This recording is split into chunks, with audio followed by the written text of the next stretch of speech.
estamos hablando acerca del profeta Daniel, y bueno, yo le comentaba a los hermanos un poquito lo que habíamos visto la vez anterior que hablamos de Daniel, y bueno, decíamos que Daniel y sus compañeros, Daniel, Ananías, Misael y Azarías, habían llegado a la corte babilónica a partir de ser parte de lo que sería la aristocracia, la clase pudiente de judía en Jerusalén. Esto implica varias cosas en ellos, como por ejemplo que fueran personas instruidas, personas educadas, que conocían idiomas, personas que habían sido formadas en la cultura que Judá les podía aportar. Y por otro lado, para ser parte de la corte babilónica, estábamos diciendo que eran personas de buen aspecto, de buen parecer, no tenían que tener defectos, como les comentaba recién, o sea, ninguno de estas personas, ni los otros que también iban a servir en la corte babilónica, podían, por ejemplo, ser tuertos, o tener un defecto en la cara, o faltarles, qué sé yo, algunos dedos de la mano. Las personas para estar ahí tenían que ser, en cuanto a lo físico, entre comillas, perfectas. Eh, por otro lado, como les dije, debían ser parte de la aristocracia, ser parte de la clase alta, judía, y que son los primeros que son llevados en cautiverio a Babilonia. Recordemos que Nabucodonosor, no destruye el templo, sino que toma una parte de Jerusalén y se apodera de gran parte de los utensilios del templo y los lleva al templo de su Dios, en Babel precisamente. Eh, Luego va a haber una segunda invasión donde, bueno, no voy a apuntar ahora a eso, pero tenemos, por ejemplo, el profeta Jeremías que nos cuenta cosas que ocurrieron, pero eso vamos a verlo más adelante. Bueno, el versículo 20, como les había dicho a los hermanos, el capítulo 1, versículo 20, nos dice que en todo asunto de sabiduría e inteligencia que el rey consultó a estos 4 jóvenes, los halló 10 veces mejor que todos los magos y astrólogos que había en su reino. Convengamos en que al hablar de magos y astrólogos no estamos hablando del entendimiento actual, yo creo que todos ustedes lo saben esto, sino de lo que estamos hablando es de las personas de ciencia de aquel momento. Dentro de lo que sería el paquete de hablar de estos magos están, por ejemplo, los expertos en matemática. Babilonia había alcanzado un grado muy alto en matemáticas y en astronomía. Obviamente que ellos lo vinculaban para la astrología, para lo que sería observar las constelaciones y analizar los tiempos para ver si eran favorables o no determinadas tareas de Estado a lo que deseaban encarar por el favor o no de los dioses expresado a través de los movimientos de las constelaciones. Pero, más allá de que haya tenido ese objetivo, realmente la astronomía se había desarrollado en Babilonia. Y es producto de ello que se dice que, por ejemplo, Abraham, quien había sido formado también en la cultura babilónica, recordemos que Abraham va de Ur de los Caldeos, ¿no? Recorre, cruza el Éufrates, deja lo que sería la Mesopotamia e ingresa en Canaán y luego va a Egipto. Hay algunos investigadores que dicen que la astrología, entre comillas, porque gran parte es astronomía, ingresa en Egipto a través de Abraham, y que incluso gran parte del desarrollo matemático egipcio ingresa en Egipto precisamente por los conocimientos de Abraham. Porque los babilonios habían desarrollado bastante la matemática, aun cuando tenían un sistema distinto al nuestro. No me voy a poner a hablar de matemática, que es uno de mis hobbies, pero la matemática que nosotros actualmente usamos tiene lo que se llama un sistema decimal, o sea, contamos de 1 a 10 y después una decena, 2 decenas, así, ¿verdad? A partir del 10 agregamos otro número y pasamos a la segunda decena, todo lo que terminaría en el 20. Bueno, los babilonios tenían una forma distinta de contar, ellos tenían lo que se llama un sistema de 60, sexagesimal. Era distinta a la matemática nuestra, pero era muy avanzada y de hecho, si no hubiesen tenido una matemática tan avanzada como la tenían, no habrían logrado los prodigios arquitectónicos que tuvieron. Como por ejemplo, podemos hablar de los jardines colgantes de Babilonia o los zigurats, que son las primitivas pirámides que se habían desarrollado en Mesopotamia, de las cuales, como yo les contaba la otra vez, por ejemplo, la mal llamada Torre de Babel, que en realidad es llamada Torre de Babel en Occidente, la mal llamada Torre de Babel en realidad es un zigurat babilónico, era una especie de pirámide a la cual se podía ascender. bastante parecida a lo que sería la pirámide de Saqqara en Egipto, si ustedes tienen oportunidad de ver, aunque creo que queda algún ejemplo de Sigurat que uno puede observar en internet. Esto se escribe con Z, Figurat, y termina con T. Bueno, como les decía, el gran desarrollo matemático y arquitectónico babilonio encuentra su expresión, por ejemplo, en estas construcciones o en los fosos y los canales que se encontraban alrededor de la capital de Babilonia, los cuales precisamente van a ser en definitiva la ruina luego de Babilonia cuando los medos y los persas finalmente conquistan el lugar. Pero ya a eso vamos a avanzar porque también es parte de Daniel. Bueno, en el capítulo 2 se va a producir este que es el punto tan importante en la ubicación de Daniel dentro de la corte de Nabucodonosor, que es el momento en el cual se produce este sueño tan famoso de él. Bueno, el capítulo 2, versículo 1 dice, en el segundo año del reino de Nebuchadnezzar o Nabucodonosor, tuvo Nabucodonosor sueños y se perturbó su espíritu y se le fue el sueño. Bueno, el rey Nabucodonosor gobernó entre el año 1125 a.C., digámoslo, a los que les gusta el judaísmo dicen antes de la era común, y gobernó hasta el año 1103 a.C., o sea, durante 22 años. Bueno, el versículo 2 nos dice que este rey hizo llamar a magos, astrólogos, encantadores y caldeos para que le explicasen sus sueños. Vinieron pues y se presentaron delante del rey. Bueno, el orden de la Septuaginta está otro, pero básicamente son las mismas personas. Dice encantadores, magos. La Septuaginta va a decir fármacos, que son en definitiva personas que hacían pociones. De ahí surge, como yo ya les había contado el otro día, lo de farmacia, lo que actualmente sería la farmacéutica. Y bueno, vean que dicen caldeos, esto es una palabra que se mantiene, pero en definitiva se está refiriendo también a los astrólogos. Bueno, los convoca para que le explicasen su sueño. Fíjense que la escritura dice que le digan lo que soñó, o sea, debían adivinar el sueño, que es lo que vemos en los versículos 5 y 6.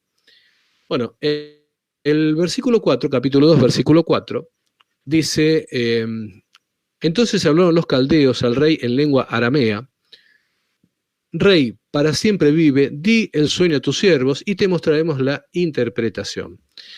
Bueno, esto es lo importante que yo les decía, que lo primero que hacen, obviamente, lo que habrían hecho cualquier persona que busca que alguien le interprete un sueño, es que le diga, bueno, a ver, decime lo que soñaste y yo te lo voy a interpretar, ¿verdad? O fíjense que es una situación distinta, por ejemplo, a la interpretación del sueño por parte de José, al faraón.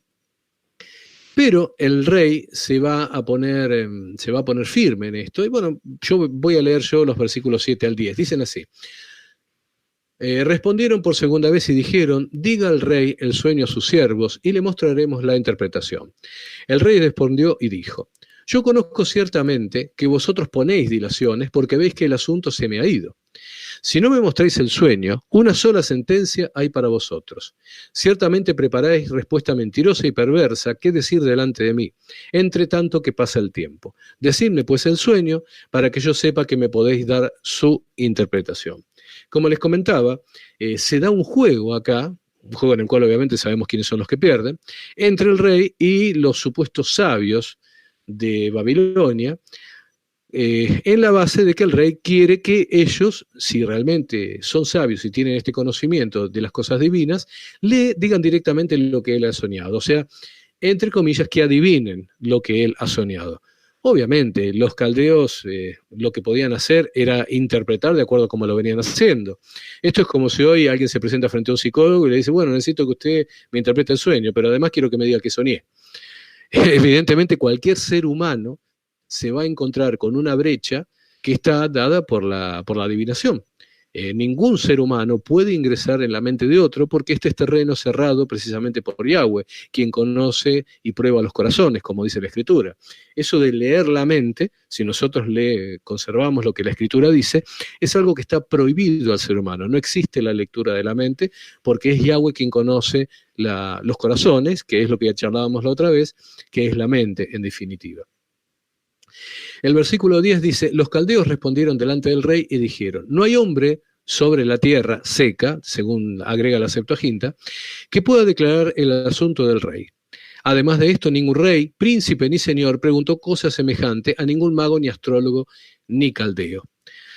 El versículo 11 dice, porque el asunto que el rey demanda es difícil y no hay quien lo pueda declarar al rey, salvo los dioses cuya morada no es con la carne. Por eso, fíjense que entre el versículo 10 y 11, los astrólogos, los sabios estos, están poniendo una diferencia que creen que nadie puede salvar. Ellos dicen, no hay hombre sobre la tierra seca, en el versículo 10, o sobre la tierra, como dice la versión que ustedes seguramente tienen a mano. Y el versículo 11 dice, salvo los dioses cuya morada no es con la carne. Sin querer, los sabios están abriendo una puerta, una brecha, están superando esta brecha y están diciendo que alguien inspirado por los dioses podría llegar a dar esta respuesta. Pero como ellos creen que no hay nadie que tenga esa capacidad, creen que no existe una persona en la tierra que le pueda dar la respuesta precisamente a Nabucodonosor. El versículo 12 nos dice que el rey, con ira y con gran enojo, mandó que matasen a todos los sabios de Babilonia. Bueno, fíjense que aquí tenemos un detalle importante. Nabucodonosor no está diciendo que se mate a esas personas, sino que esas personas eran, en teoría, los más sabios, los más cultos, los más formados, eran lo mejor que tenía la sabiduría babilónica. Entonces, si estos son los mejores, ninguno me sirve. Ese es evidentemente el silogismo, la consecuencia que está obteniendo Nabucodonosor de lo que está pasando. Si esto es lo mejor, y lo mejor no me puede dar una respuesta, entonces no me sirve ninguno. ¿Por qué ocurre esta posición también de Nabucodonosor? Porque él es el que mantenía a todos los sabios. Es la estructura de escuelas y de conocimiento y de vida, de todo lo que era el andamiaje de los astrólogos, sabios, todo era mantenido precisamente por el rey. Esta gente comía, esta gente bebía, esta gente tenía que vivir en algún lugar, esta gente no se dedicaba a la labranza, ni a las tareas, ni a los trabajos. Vivían de ser sabios. Entonces, si los mejores no me están dando respuesta, ¿para qué estoy manteniendo a todos los demás? Por eso dice que mandó que matasen a todos los sabios de Babilonia. Bueno, esto obviamente, ya desde aquellos tiempos, la vida organizativa de un imperio tenía la existencia de los edictos y los decretos, con lo cual lo que el rey decía no se podía transmitir oralmente, sino que se establecía a través de un decreto, el cual luego iba a llegar a todos los lugares. Después vamos a ver más adelante la extensión del reino de Babilonia y cómo esto no podía ser dicho solamente de palabra. Esto evidentemente tenía que ser dado a través de un decreto real que ordenase la muerte de todos los sabios en todo el territorio babilónico y que pudiese ser copiado y llegase a todas partes. Bueno, es así que dice el versículo 13, y se publicó el edicto de que los sabios fueran llevados a la muerte y buscaron a Daniel y a sus compañeros para matarlo. Repito, es importante que tengamos en cuenta esto, porque entre el momento que sale la orden de Nabucodonosor como rey de Babilonia, de ejecutar a todos los sabios, y el momento en el cual se ejecute esto verdaderamente, pasa un tiempo, hay un lapso. No nos olvidemos, como les dije recién, después vamos a ver el alcance que tenía el imperio babilónico, pero el imperio babilónico llegaba, por ejemplo, hasta Egipto. Y pensemos que de lo que sería la Mesopotamia, donde estaba Babel, hasta Egipto, o sea, más o menos lo que sería actualmente Irak e Irán, desde esa zona hasta Egipto hay que recorrer una gran cantidad de territorio.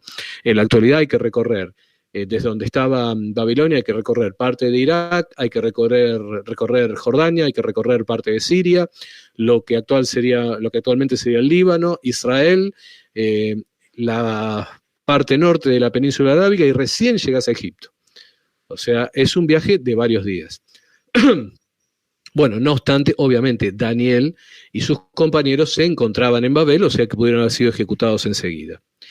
Pero el versículo, bueno, ¿y por qué serían ejecutados? Porque también son parte de estos sabios, son parte de este grupo de personas que tenían conocimientos por sobre los demás. Podemos pensar también que dentro de estos grupos de sabios no solamente estaban estos judíos, Daniel, bueno, y Ananías y sus compañeros, sino que también había sabios, lo quiero entrecomillar, sabios también de lo que actualmente sería Siria, de lo que sería Ecbatana, que está en la actual, lo que sería Persia, lo que sería la zona del Sinar, lo que sería, bueno, Egipto. De Egipto mismo habrían sido enviados personas consideradas sabias. Esto que Nabucodonosor hizo con Daniel y sus compañeros, lo hizo en todos los lugares. O sea que también había egipcios considerados sabios dentro de la corte de Nabucodonosor. No nos olvidemos que estamos hablando de uno de los emperadores más poderosos de la historia, con una gran riqueza. De estos tiempos es, por ejemplo, los llamados jardines colgantes de Babilonia, lo cual implicó un trabajo arquitectónico y una cantidad de ingresos tremenda, con lo cual esta persona podía darse el lujo de tener sabios llevados a su corte de distintos lugares del mundo. Bueno, el versículo 14 nos dice, entonces Daniel habló sabia y prudentemente a Arioc, capitán de la guardia del rey, que había salido para matar a los sabios de Babilonia. Habló y dijo a Arioc, capitán del rey, ¿cuál es la causa de que este edicto se publique del parte del rey tan apresuradamente? Entonces Arioc hizo saber a Daniel lo que había. Y Daniel entró y pidió al rey que le diese tiempo y que él mostraría la interpretación al rey. Bueno, fíjense que Daniel le pide tiempo a Nabucodonosor y evidentemente este se lo concede, a diferencia de lo que había ocurrido con los sabios, a los cuales les exigió de inmediato que le dieran la respuesta, con lo cual podemos ver que la providencia se encuentra actuando a favor de Daniel. Por otro lado, observen que Arioc, en lugar de salir a ejecutar la orden del rey, escucha las palabras de Daniel, por lo cual evidentemente entendemos que Yahweh mismo estaba tocando la mente, como se diría en aquellos tiempos, el corazón de Arioc, para poder escuchar a este joven judío y darle camino a su petición. Tranquilamente Arioc puede decir, no, el decreto del rey es así, yo lo puedo ejecutar en este momento y matarlo en el acto de Daniel. Lo que cual quizás hicieron con algunos. No me estoy refiriendo a los judíos, sino a algunos de estos supuestos sabios que, como les dije, habían venido de distintos lugares. Bueno, y además observemos que en el versículo 16 el versículo 17 nos habla del encuentro de Daniel con sus compañeros. En el 18 se nos dice que ellos se ponen de acuerdo en orar a Dios. Y fíjense que el versículo 19, estamos en Daniel capítulo 2, versículo 19, dice, entonces el secreto fue revelado a Daniel en visión de noche, por lo cual bendijo Daniel al Dios del cielo. Obviamente, si bien él y sus compañeros pidieron al Señor su compasión y misericordia a través de la oración, fue Daniel quien obtuvo la respuesta. Bueno, el versículo 20 dice, y Daniel habló y dijo, sea bendito el nombre de Elohim de siglos en siglos, porque suyos son el poder y la sabiduría. Él muda los tiempos y las edades, quita reyes y pone reyes, da la sabiduría a los sabios y la ciencia a los entendidos. Él revela lo profundo y lo escondido, conoce lo que está en tinieblas y con él mora la luz. A ti, oh Elohim de mis padres, te doy gracias y te alabo, porque me has dado sabiduría y fuerza, y ahora me has revelado lo que te pedimos, pues nos ha dado a conocer el asunto del rey. Después hay dos cuestiones sobre las cuales vamos a volver. En el versículo 21, fíjense que dice, Él muda los tiempos y las edades, o sea, Él cambia los tiempos y las edades. Y el versículo 22 dice, y con Él mora la luz, ¿sí? 2.22. Detrás de esto, obviamente, detrás de este versículo hay una alusión a Yeshua, pero en ese aspecto lo que se encuentra en alusión o que se encuentra en un sentido sod detrás de las escrituras no lo vamos a ver hoy, sino que vamos a ver el aspecto literal de cómo se fue cumpliendo la interpretación de Daniel. Bueno, hace esta oración de agradecimiento Daniel y se presenta a Arioc, el cual, bueno, obviamente dice que había sido enviado a matar a los sabios de Babilonia, y le dijo así, no mates a los sabios de Babilonia, llévame a la presencia del rey y yo le mostraré la interpretación. En el 2.25 vienen las palabras de Arioc a Nabucodonosor. Entonces Arioc llegó prontamente, a Daniel ante el rey y le dijo así: he hallado un varón de los deportados de Judá, el cual dará al rey la interpretación. En el 26, Nabucodonosor dice: respondió el rey y dijo a Daniel, al cual llamaban Belsasar: ¿podrás tú hacerme conocer el sueño que vi y su interpretación? Recuerden en esto ustedes que habíamos visto previamente lo que los sabios babilónicos dicen: no hay persona en la tierra seca que pueda hacer esto que pide el rey. Solamente esto puede ser hecho en los cielos, o sea, por personas divinas. Estos sabios babilónicos no creen en Yahweh, no creen en el Hijo, pero sí creen en dioses. Creen en dioses que manejan todas las cosas. Bueno, algún día veremos toda esta cuestión de los dioses babilónicos, porque resulta interesante que en estos tiempos se está hablando mucho de todos estos temas. Pero obviamente ellos creen que sí, que los dioses que se encuentran manejando las cosas desde los cielos, ellos sí podrían dar la respuesta al rey. Y esto incluso también está en mente de Nabucodonosor, y lo vamos a ver por algo que después hace con Daniel. Bueno, en el versículo 27 dice: Daniel respondió delante del rey diciendo: el misterio que el rey demanda, ni sabios, ni astrólogos, ni magos, ni adivinos lo pueden revelar al rey. Pero hay un Dios en los cielos, el cual revela los misterios, y él ha hecho saber al rey Nabucodonosor lo que ha de acontecer en los postreros días. He aquí tu sueño y las visiones que has tenido en tu cama. Mi traducción propia al griego es que lo que él dijo: las visiones de tu mente que has tenido en tu cama. Porque no solamente el sueño que tuvo, sino la visión que tuvo y la perturbación, los pensamientos que eso generó en su mente, lo cual va a revelar Daniel. Bueno, el versículo 29 dice: estando tú, oh rey, en tu cama, te vinieron pensamientos por saber lo que había de ser en lo porvenir. Y el que revela los misterios te mostró lo que ha de ser. Fíjense que acá tenemos dos frases, como les dije, que cuando volvamos sobre estas cosas a analizar lo que en un sentido secreto se está diciendo, en este primer versículo está la frase lo que había de ser en lo porvenir, y finalmente dice lo que ha de ser. Todo esto tiene un contenido también, un contenido secreto.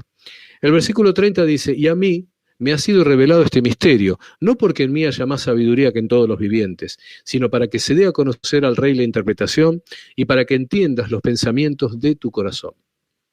Bueno, acá a partir del versículo 31 al 45, que es lo más importante de esto que vamos a ver hoy, viene la visión sobre lo que tuvo Nabucodonosor y su interpretación. El 31 dice así: tú, oh rey, veías, y aquí una gran imagen. Esta imagen, que era muy grande y cuya gloria era muy sublime, estaba en pie delante de ti, y su aspecto era terrible. La cabeza de esta imagen era de oro fino, su pecho y sus brazos de plata, su vientre y sus muslos de bronce, sus piernas de hierro, sus pies en parte de hierro y en parte de barro cocido. Estabas mirando hasta que una piedra fue cortada, no con mano, e hirió a la imagen en sus pies de hierro y de barro cocido, y los desmenuzó. Entonces fueron desmenuzados también el hierro, el barro cocido, el bronce, la plata y el oro, y fueron como tamo de las eras del verano, y se los llevó el viento sin que de ellos quedara rastro alguno. Mas la piedra que hirió a la imagen fue hecha un gran monte que llenó toda la tierra. Este es el sueño. También la interpretación de él diremos en presencia del rey. Tú, oh rey, eres rey de reyes, porque el Dios del cielo te ha dado reino, poder, fuerza y majestad. Y donde quiera que habitan hijos de hombres, bestias del campo y aves del cielo, Él los ha entregado en tu mano y te ha dado el dominio sobre todo. Tú eres aquella cabeza de oro. O sea, la cabeza de oro, evidentemente, es el rey Nabucodonosor. Ahora lo estoy leyendo todo en general, pero ahora lo vamos a ir leyendo en particular y vamos a ver a qué se refiere cada uno de estos. Lo primero que está diciendo, obviamente, Daniel, es que en esta imagen que Nabucodonosor ha visto, en lo cual tenemos en el capítulo 2, que recordemos también va a ser refrendado por el capítulo número 7 de Daniel, en esta imagen están representados gobernantes del mundo, gobernantes de la tierra. Ahora bien, en esto quiero hacer una aclaración. Nosotros sabemos del tamaño del mundo, conocemos los países que hay y sabemos los distintos, medianamente, los distintos tipos de gobierno que tenemos. Sabemos, por ejemplo, que prácticamente en toda América existe lo que se llama democracia y se eligen gobiernos democráticos. En Europa hay gobiernos, algunos que son plenamente democráticos y otros que son una mezcla entre monarquías y democracias, lo que son las monarquías constitucionales, como por ejemplo la de Inglaterra, o plenamente democráticos, como por ejemplo Francia. Sabemos que en gran parte de África hay todavía hay reinos, así como los hay en Medio Oriente, como por ejemplo en lo que sería la península arábiga. Hay reyes, hay emires, hay jeques. Sabemos, por ejemplo, que en partes de Asia hay democracia, como por ejemplo la que hay en Australia. Sabemos que en China todavía hay un gobierno de tipo comunista. En Corea Corea del Norte hay un gobierno comunista, en Corea del Sur hay una democracia. En la Unión Soviética, perdón, en Rusia actualmente hay democracia y antes en la Unión Soviética había un gobierno dictatorial comunista. Y si bien no es que me quiero poner a hablar de política, nosotros entendemos que hay distintas clases de gobierno. No obstante, cuando vemos las profecías de Daniel están apuntando a lo que ocurre en lo que es la tierra donde están puestos los ojos de Yahweh. ¿Por qué digo esto? Porque me ha tocado a veces escuchar personas que me hagan preguntas, personas de otros países, algunos de América, otros de otros lugares, que me consulten si lo que está ocurriendo en su país, por ejemplo, es aquello que está profetizado en tal o cual profeta. Y yo les tengo que decir, algo que esté ocurriendo, por ejemplo, en Paraguay, y que alguien de Paraguay cree ver, por ejemplo, en el profeta Jeremías, está equivocado. Porque las profecías se relacionan fundamentalmente con lo que ocurre en ese pequeño espacio de Medio Oriente, el cual corresponde a lo que es la tierra prometida, a lo que es gran parte de Canaán y que es la tierra prometida y que en estos tiempos se encuentra muy reducido a lo que es el Estado de Israel. O sea, cuando hablamos de profecías de Daniel o cosas que ocurren en Jeremías o Isaías, no estamos hablando, por ejemplo, de lo que ocurre en Tokio o en Osaka. Cuando ellos hablaban, o por ejemplo, la revelación de Juan, el Apocalipsis, cuando habla de la tierra, no se está refiriendo, por ejemplo, a lo que puede ocurrir en Lima, en Perú. Y esto tenemos que ser muy claro. Por más que alguien quiera interpretarlo, lo que ocurre, por ejemplo, en Mendoza, en la Argentina, o no sé, o en Canelones, en Uruguay, no está reflejado en la Biblia. Mal, como digo, mal que le pueda pesar a alguien que por ahí quiere buscar interpretaciones, así no es así. De lo que hablan los profetas es de lo que ocurre en Medio Oriente y específicamente en cuanto a lo que ocurre en la Tierra Prometida.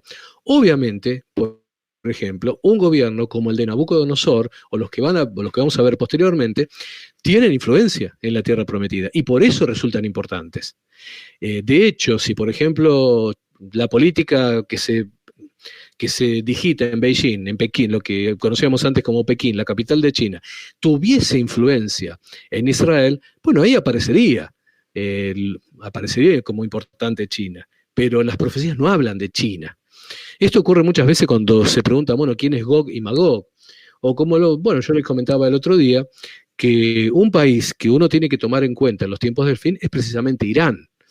¿Y por qué Irán? Bueno, porque lo que actualmente ocupa el país llamado Irán es lo que antes se conocía como Sinar. Y si dice que en los tiempos del fin de Sinar va a ocurrir algo que en alguna medida va a impactar sobre la franja de Medio Oriente que ocupa Israel, bueno, obviamente Irán pasa a ser un país importante en esto, ¿verdad? Pero si cae o no un rey en las Filipinas, no es algo que se vea reflejado en la Escritura. Por eso, en lo que vamos a ver ahora, en cuanto a estos gobernantes que aparecen en la visión de Daniel, se está hablando de gobernantes que tienen influencia en la tierra prometida. Bien, fíjense que esta visión que tuvo Nabucodonosor y que Daniel también observa y que recibe la interpretación, es la visión de distintos gobernantes, como les dije, que van a tener influencia en la llamada Tierra Prometida. Bueno, lo primero que dice es que la primera imagen, lo primero que ha visto Nabucodonosor, aquella cabeza de oro, es él. El versículo 39 dice, y después de ti se levantará otro reino inferior al tuyo, y luego un tercer reino de bronce, el cual dominará sobre toda la tierra. Volvemos a lo mismo. Versículo 239 dice que este reino dominaría sobre toda la tierra. Este reino dominó sobre el territorio que actualmente dominan el territorio que dominaban los guaraníes a la llegada de los españoles en América. No. Este tercer reino de Daniel 2.39 no dominaba sobre la Tierra del Fuego. ¿Pero sobre qué dominaba? Sobre la tierra que tenía influencia precisamente en lo que actualmente es Israel o la Tierra Prometida. Bueno, 2.39 dice, y después de ti se levantará otro reino inferior al tuyo, y luego un tercer reino de bronce, el cual dominará sobre toda la tierra. 2.40, y el cuarto reino será fuerte como hierro, y como el hierro desmenuza y rompe todas las cosas, desmenuzará y quebrantará todo. Y lo que viste de los pies y los dedos, en parte de barro cocido y alfarero, y en parte de hierro, será un reino dividido. Mas habrá en él algo de la fuerza del hierro, así como viste hierro mezclado con barro cocido.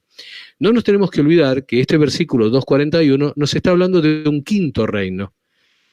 Aunque parezca increíble, hay comentaristas, teólogos cristianos, que han tomado en cuenta solamente 4 reinos. Teólogos que escribieron en el siglo XIX, por ejemplo, que en aquel momento no tenían en claro que el quinto reino estaba no solamente en esos momentos, sino que era importante dentro de lo que era la política de sus propios países. Pero eso ya lo vamos a ver. Voy a avanzar un poquito después y esto lo vamos a llegar a verlo. Bueno, como les decía, en el 2.41 se nos está hablando de un quinto reino de pies y dedos de mezcla de hierro y barro que surgió del anterior.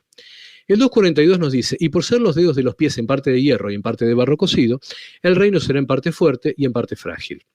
Así como viste el hierro mezclado con barro, se mezclarán por medio de alianzas humanas, pero no se unirán el uno con el otro, como el hierro no se mezcla con el barro.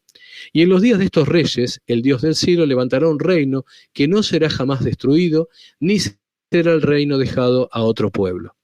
Desmenuzará y consumirá todos estos reinos, pero él permanecerá para siempre. De la manera que viste que del monte fue cortada una piedra, no con mano, la cual desmenuzó el hierro, el bronce, el barro, la plata y el oro, el gran Dios ha mostrado al rey lo que ha de acontecer en lo porvenir, y el sueño es verdadero y fiel su interpretación.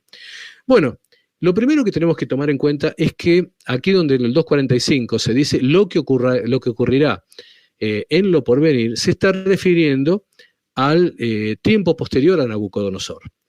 O sea, comienza Nabucodonosor y a partir de ahí comienza esta historia que es tan importante para lo que sería Oriente Medio. Bueno, obviamente esta interpretación es una visión que Yahweh permite tener a Daniel sobre el futuro, pero que para nosotros, en su mayor parte, es el pasado. ¿Sí? Voy a repetir esto para que se entienda. Esto que Daniel está diciendo acá, que él está viendo como futuro, para nosotros, en su mayor parte, casi todo, digamos, es el pasado. Nosotros ya conocemos toda esta historia. Y aunque parezca tonto quizás decirlo, pensemos en el momento en el cual Daniel está diciendo esto. Yo ya les dije en qué momento más o menos es el que estos muchachos judíos son llevados a Babilonia cautivos. Esto que si bien se entiende con sencillez que es algo que iba a pasar en el futuro de Daniel, pero que para nosotros ya pasó, a veces hay personas que se lo olvidan y creen que toda esta visión de Daniel va a ocurrir en el futuro.